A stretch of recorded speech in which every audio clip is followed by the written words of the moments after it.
I think he's ready. There we go. Here we go.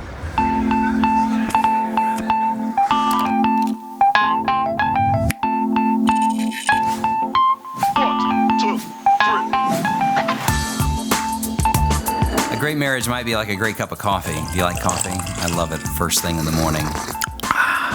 You know, coffee, like a marriage, is made up of two very different things. A marriage is made up of man and woman. Coffee is made up of beans and water.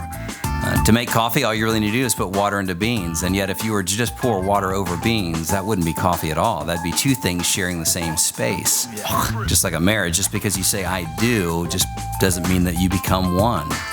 You don't want to just share space. You don't want to just share the same last name or the same address or the same bed. Nope.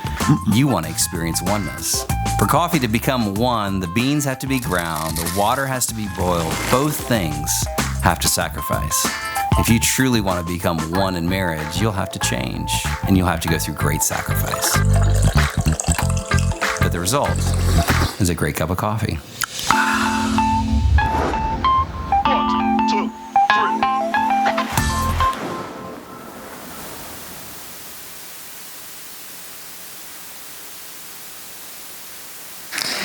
I love that little video.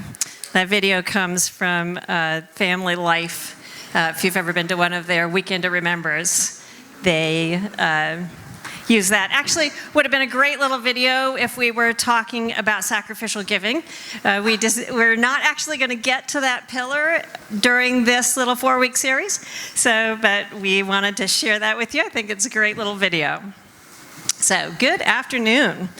Graham and I are really happy to have had these 4 weeks with you guys as we have kind of talked about sex. And I hope it's been helpful to you. It's actually, Graham and I have been growing, and it's been a really good time for us. So we have appreciated your many expressions of its usefulness in your lives. We weren't sure how this would go to have you guys talking about it at the tables, but you have been, and we hope that it's coming home with you and you're able to talk about new things at home as well. One of our primary goals has been to open up this conversation and encourage us all to learn to talk about things more openly in this area of our lives and in others about what God is teaching us and where we're going together. So we're going to do a quick review so you can tell you did not have the books when we started, but if you were with us 3 weeks ago when Graham and I were up here, we took most of that material from chapter 3 in your book. If you're ever trying to figure out what's where in that book, she calls that chapter Wholeness Beyond Sexual Purity. It's not what we called it, but that's where we were mostly that week. And we wanted to start there to say that often in the church, even in our own heads, we talk a lot about sexual morality. We talk about it with our kids, and it's often the terminology of the church. But we wanted to also bring up the idea of sexual integrity, that having your motives and your thoughts match your words and your actions is the way we grow in maturity. God calls us to maturity in all areas. We know that God is always concerned more about our hearts than our actions. He gives us rules to help us learn new things, but then He wants us operating out of our hearts. 2 weeks ago, we had Tina and Dean Engel with us, and they talked out of chapter 1 on your backstory and the impact that not only our experience have had on us, but the way our experiences have helped us interpret that our backstory actually informs a lot of the things we do. And sometimes if we're not aware of it, if we're not being intentionally conscious about that, we run the risk of just doing the next thing without ever really realizing why. And then the same hurts or the same shame or the same, our patterns, our triggers or our confusion come up again and again, and we don't know why, and we don't know how to bring them to Jesus. So we hope this was an opportunity for you to take stock a little bit of some of your backstory and how that's impacting you, and share it with your spouse. Last week, the Ingalls, they followed up on that discussion of backstory that Carla just reviewed with helping us to consider God's faithful covenant, this unbreakable bond of love that he has with his church. And they started last week to help us see how that God's unbreakable bond of love for his church is something that he intends to be modeled in our marriages, that we would experience his unbreakable love so strongly that we model that in our relationship with our spouse. And so that's what we seek. Then, in addition to that, they went on and talked some about faithfulness. The second half of the book, the section of the book they called the pillars, the 4 pillars of a great sex life. And the first pillar of the great sex life is faithfulness, that God is always faithful to his people. And the faithfulness that you and I experience from God, he intends to have that match in our relationship with one another, so that your spouse, by experiencing your faithfulness to the covenant, knows something and learns something more about God's faithfulness to them. That's a wonderful place for us to be as we continue in this journey of marriage. It's interesting to think too that God has no other bride than his church. He wouldn't dream of having an intimate relationship with anyone besides his own church. And so he calls us to have no other husband than him, that our heart is completely set in devotion upon him. And so we get an opportunity to match that in our marriage relationship. So we all want, everybody here, we want our marriages to be full of that faithfulness, of a lifelong commitment. That's why you're here.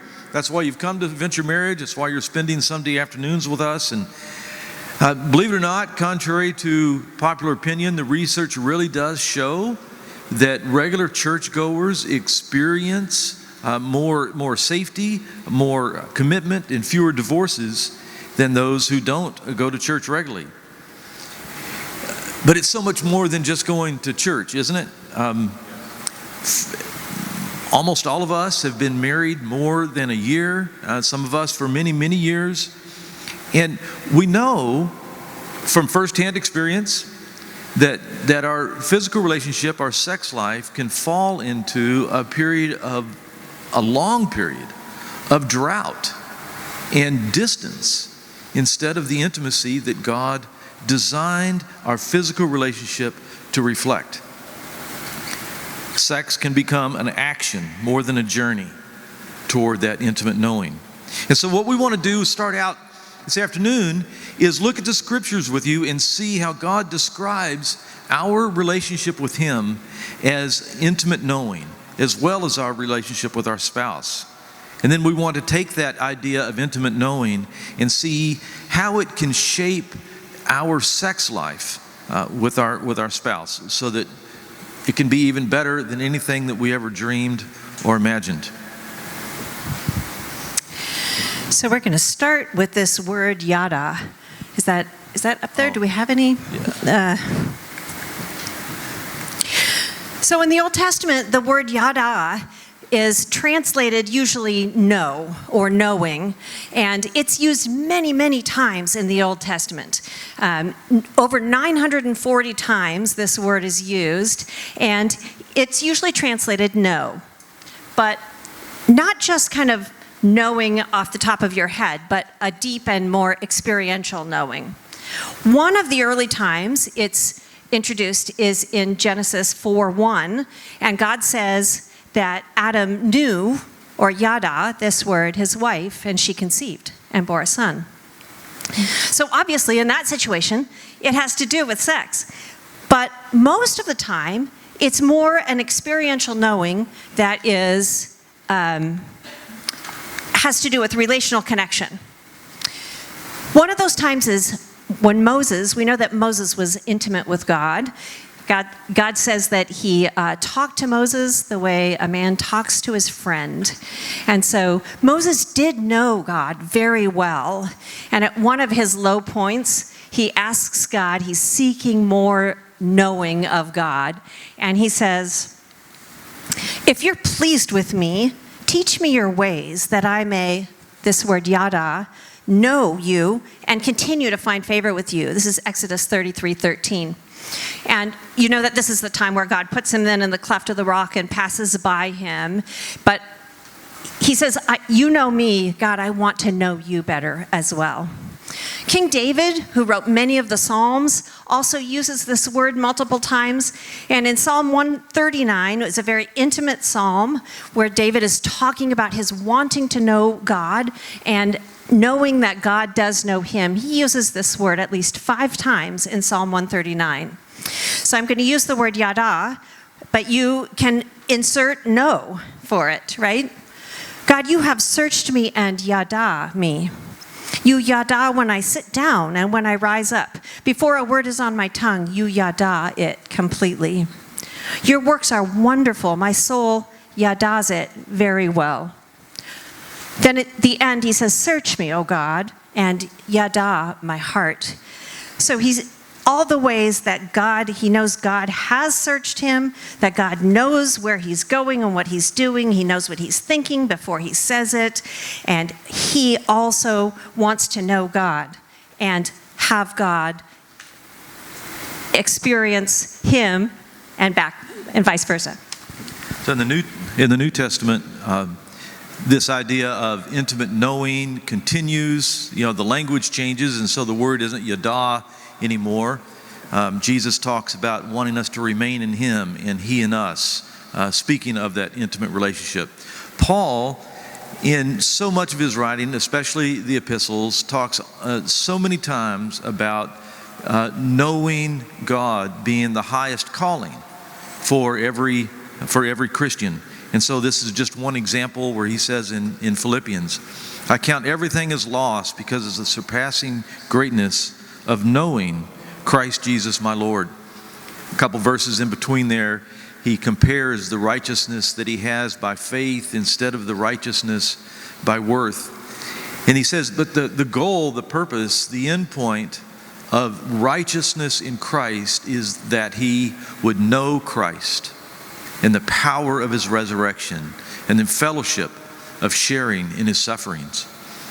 And so all of the biblical evidence, it brings us back even to Genesis 4, that God designed us, created us to know him intimately. And he gave marriage as a picture, as an opportunity for us to experience that deep knowledge with another human being so that it will facilitate our knowledge of him.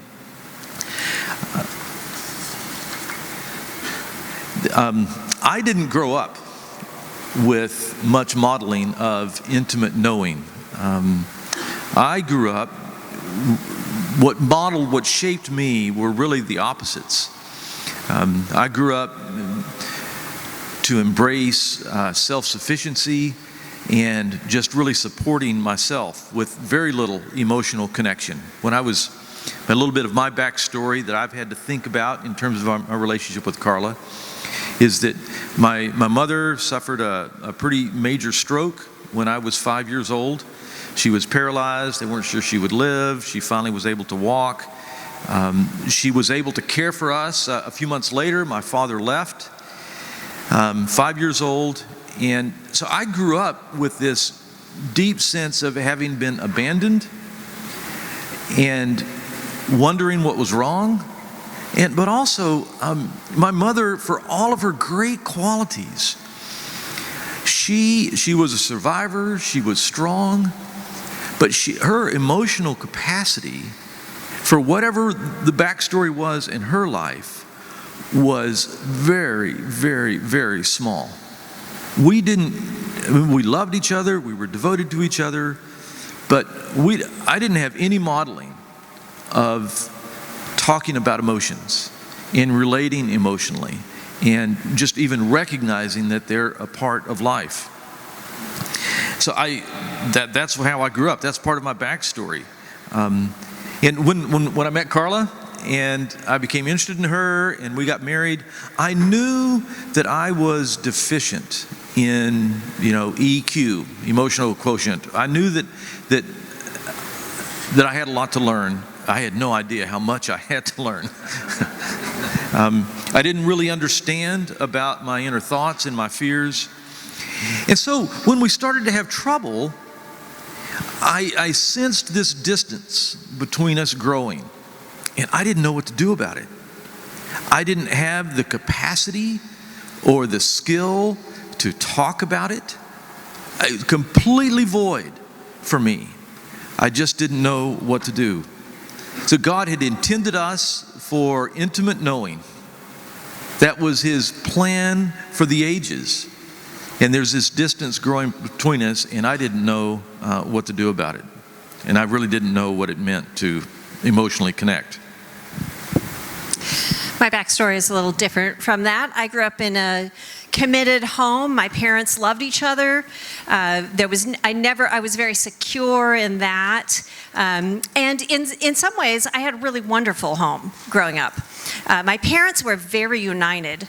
But one of the things that happened with that is I never saw them work any problems out.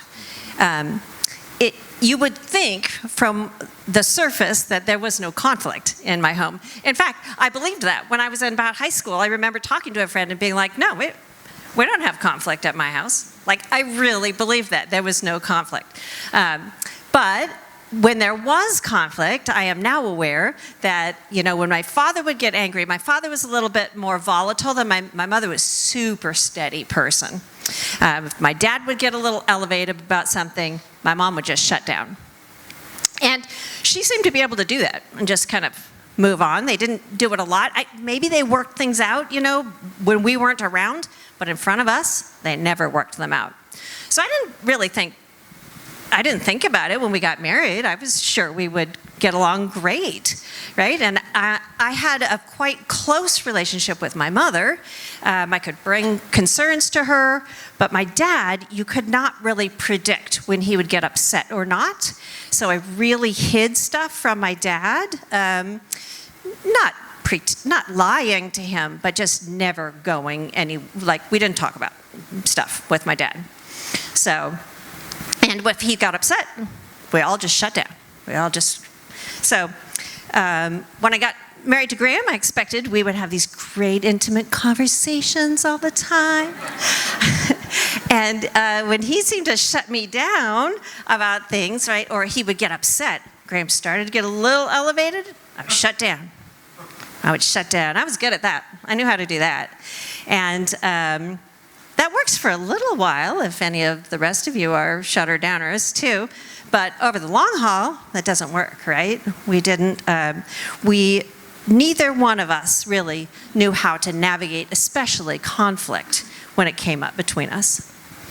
So neither one of us really had the experience to figure out how to bridge that gap. I remember so clearly some friends from Carla's church, I don't know if we were engaged or after we were married, made a comment that we were like this. He didn't say it, but the meaning was clear, that we were like this perfect couple because we were so mature.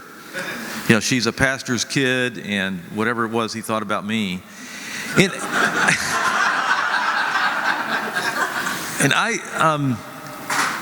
I had the smallest inkling that his estimation wasn't quite right by the experience we'd had so far. So that's just where we were. And so that's a little bit of our backstory. As we continue to talk, I just want to encourage you, maybe take notes, think about your backstory and how the things have influenced you and where you are and how you evaluate your intimacy with your spouse today and your intimacy with God. But another way for us to look at this idea of intimate knowing is to consider the difference between intimacy and activity. I love this line that's at the beginning of this section of Julie Slattery's book where she says, "Often our activities keep us too busy to realize how much we lack intimacy." Man, I read that. It hit me like a 2x4 across the head. It's like, it's right there that we pursue activity in all kinds of different ways in our lives in order to avoid intimacy. Now, for me, it was definitely about not just activity, but also, well, activity and busyness in order to avoid something that I knew was happening between us, that distance that was growing. There were a lot of areas in our lives where we were functioning pretty well. And if you had known us then, you probably would have thought that we were functioning just fine.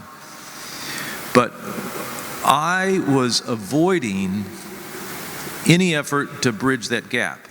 But I still wanted sex. I still wanted physical relationship with my wife. What that led to is emptiness. Maybe I got the gratification that I wanted or thought that I wanted, but it wasn't intimate. It was activity. I had some measure of whatever it was that I was seeking, but it was definitely activity replacing intimacy. So how do we move? How do you and your spouse move from activity to knowing, to genuine intimacy? That's what we want to spend our time on. That's why we're here, is to move beyond intimacy, activity into intimacy.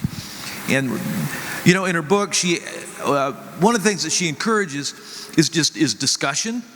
And so there are these activity questions, and these aren't bad questions. These are decent, reasonable, good questions for any couple to share with, and they're probably a really great place to start. But these are not the questions to build intimacy. You could use these questions and avoid intimacy the whole way through. So let's look at another set of questions that we can use to help build intimacy. For us, Carla and I are still definitely on a journey. And preparing this message showed me how much that we're still on a journey. It's been good. It's been really good because we've been forced to deal with these kinds of things. In credit to Carla, one of Carla's greatest character traits is that she is persistent when she knows that she wants something. And Carla is persistent for emotional connection. If she's anything else, she strives for emotional connection. She beat me down in 29 years. No, she didn't. No, she didn't. No, she didn't. I finally saw the light. But look at those first two questions. I did. Look at those first two questions. I had to deal with both of those questions. And we're still dealing with both of those questions. Not just in our physical intimacy, but in the fullness of our marriage. And so there's a sense in which that is our story. How can you share your insecurities with your spouse? How can you work with your spouse, the one sitting with you here today? And I know some of you don't have your spouse with you, but how can you work to understand your spouse's perspective and experience without you lashing out in anger? How do you do that? We've spent years working on this. And in a sense, these are the kinds of questions that helped shift my focus from activity to intimacy. Not just physically, yes, physically, but not just physically. That Carla and I are so much closer in all areas of life, including our physical relationship, because by God's grace, we've mustered the courage to deal with these sorts of questions. So this kind of knowing takes effort. It needs to be pursued. It's not you don't do this in a night. You don't do this over a weekend. You don't do this in 12 months. This is a lifetime journey of getting to know your spouse. So in a lot of ways, the greatest challenge to not just your sex life, but your relational life together, and even to your relationship with God, is your greatest opportunity. The greatest challenge is to continually pursue yada, or intimate knowing. Julie Slattery says that sex without yada is like food without nutrition. I actually love that. It's like junk food, you know? Kind of maybe want it for a while or something, but you know it's not really satisfying. And it ends up leaving you wanting more. And what we really want is that intimate knowing that God designed us for. So the problem, what's the problem? Why don't we just go there, right? And the answer is that being known can be very scary. It can be terrifying to reveal parts of yourself that might be rejected or might be ignored, or somebody might, trample over top of them. That was me. It's still me to a degree. I never learned. You guys, I know at least many of you are like me in this way. You're scared to reveal your weaknesses. It's scary. It's scary. But there's payoff, there's intimacy, there's the thing that you want the most when we muster the courage to continue to take one more step in this journey. So to cover it over, sometimes we hide behind our busyness, our activities, sometimes our accomplishments, maybe our excuses. We adapt by trying to present a version of ourselves that we believe will be more acceptable, either to our spouse or to people out there or even to God. And Julie Slattery actually also talks about this, and I really appreciate it. As Graham and I have been talking about it, I think we've both realized that as we were coming along and being more able to share our intimate stuff with each other, we were also being wooed by the original lover of our souls. And for me, that looked like we had been, Graham was a pastor for a little while, and we left that last church. We quit, but there was a lot of pain involved, right? And so one of the things we did, we tried to talk about it, but it was super difficult, and we just shoved a lot of things under the carpet. And we tried to go on, and again, on the surface, we probably did okay. But I was, at that point, this was years ago, and it was before I was attending Venture, but I was going to a Bible study, kind of a discipleship, mentorship group here, and the lady who was in charge of it just had this amazing relationship with God. I was just kind of transfixed, honestly, by her. And it's the first time, probably since I was in college, that there was somebody that I was like, I want to know God like that, right? I forgot that some people know God like that, right? And so she had this beautiful relationship, and we had just done a study of John, and you know that John, the book of John, has all these I am statements of Jesus, right? So I am the bread of life, and I am the good shepherd, and I am the door of the sheep, and I am the way, the truth, and the life, and I am, on and on and on. And so we had written all those down, and she said, now, I want you to look at them and write down which ones Jesus is to you. So which ones do you resonate with, right, most? And tell us why, how Jesus is your shepherd, if that's the one, right? And I had this scary moment.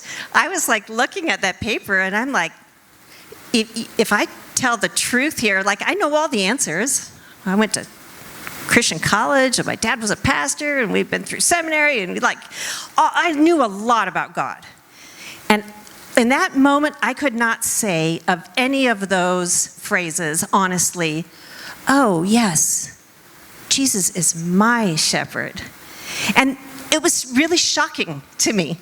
And so I realized that I had been putting up walls, not just with Graham, but even with God, because there was some stuff that had happened, and I didn't know how to deal with it.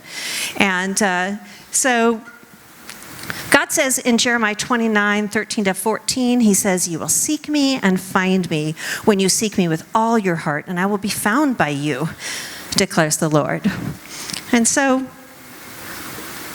I think that seeing how closely our intimacy with God is tied to our ability to also be intimate and open with each other is a really beautiful thing, that knowing and pursuing God more deeply, which is a journey we're still on, right? Very, very much in the journey.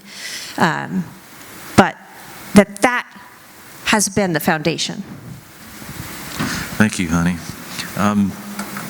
My journey is a little bit different. And I was getting ready for this, and I still can't quite put it in a box that's neat and tidy to explain my journey in a way that really says what I feel like it needs to be said. I know that it must mean that I still have a long way to go. But what I can tell you is that in the times when we were distant, and I felt Carla's anger, I was growing in awareness of my own anger, I realized that I didn't think of it in these terms, but now, in this conversation that we're having now, what God convinced me of is that the distance that I had with Carla was far less important than the distance that I had with God. And if I wanted to do anything in the world about closing the distance with Carla, the path could only be closing the distance with God. It had to be. And that's what I committed my life to. And I fumble all the time. But it was because I was so aware of Carla's dissatisfaction and her, dissatisfaction. Because I was so aware of that, I couldn't fix it. You cannot fix your spouse. We've talked about that, right? Stop it. That's a message for me. I can't fix Carla. What can I do? I can take responsibility for myself and immerse myself in the scriptures. Immerse myself in God's promises. Immerse myself in the assurance and the power of His love and His forgiveness. And so that's my life now. You can decide how well I do it. God can decide how well I do it. But that's my life, is immersing myself to know more deeply the wonder and the power of God's great love.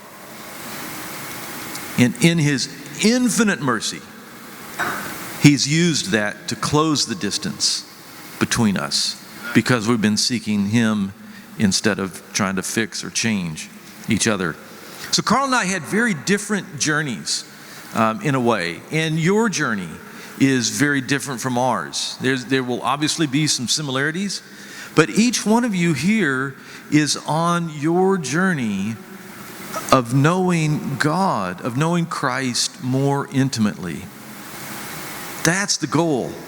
There will be a day, not very far from now, when you will not be married to your spouse, but you will spend an eternity in heaven with your groom, with your husband. That's what God is preparing us for. And so Carla's about to reach over and tell me to stop talking too much. I can see it. Her hand kind of does this. Okay. It's time to move on to the next point. Probably need to move the slide. You see how much you learned in 29 years? It is. I can just feel it. It's like, come on, Graham. Oh my goodness. There we go. Next point, the journey of intimate knowing. So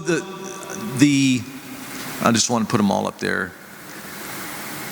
At the last section in her chapter, she suggests 4 ways to take the next step in your journey of intimately knowing your faithful God and your spouse. Learn to talk about sex. Learn to talk about it. From day one of our main goals has just been to create a safe place where it's okay to talk about what you enjoy, what you don't enjoy, what you're scared of, what is uncomfortable. Maybe read Song of Songs and talk about its meaning together. Those are some ideas. Unpack the meaning of sex. You can and connecting your body with presence. She's got some great suggestions in the end of the chapter about both of those things. We want to conclude by talking about, just very briefly, having grace for the journey. We live in such a culture of expecting everything now. We expect our marriages to be, we expect them to be, we expect fulfillment now instead of for it to be a journey. And so, and some of us in this room have pasts that are full of huge sexual trauma and maybe even abuse. And it's not easy even to be here and to have people talking on this topic. Some of us have a lot of fear, disappointment, frustration. And so wherever you are, whatever your current condition is, God's grace really is sufficient. Not to heal today, maybe, hopefully, but to be on a journey of growing in receiving God's grace for wherever it is that we are. Be prayerful. Would you commit to prayer with your spouse over the area of your sexuality and your physical relationship? Would you be patient with yourself and with your spouse? Could you be reminded that your spouse has stuff that your spouse is still working to get over, and it gets exhibited in your physical relationship, and your spouse is a good-willed woman, your spouse is a good-willed man doing his or her best? Could we be patient with each other and gracious, and maybe even reaching out for help? And we have Biblical Life Coaching here. There's the San Jose Christian Counseling Center. There are friends in this room who would love to just get to know you better and to talk and to pray and to be prayer warriors for you. So God has given us resources for that journey that we're all on. Let's see. I'm trying to get to my last thing. There we go. I made too many slides. We knew we wouldn't have enough time for this. There we go. Sex was never designed to be obligatory, but to be the greatest invitation and expression of intimacy. That's the idea. It's never designed to be an activity, but to be an experience of intimate knowing. We want to give you an opportunity to discuss some of these things at your tables. We've taken questions mostly just from the back of the chapter. Would you be courageous enough to engage with your friends that love you deeply at this table and just share to whatever degree? Maybe it's silence, and that is perfectly acceptable.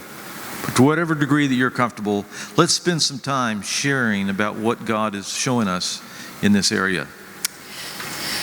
And since we actually don't plan to get all the way through the book, we think that if you are reading the book together, the last couple of chapters, there are questions. A lot of the questions that we've used at the table have come from the back of the book. And so if you like to have a prompt to help you talk about it, those are there. And there are also some resources if this is something you are needing to explore further in your marriage.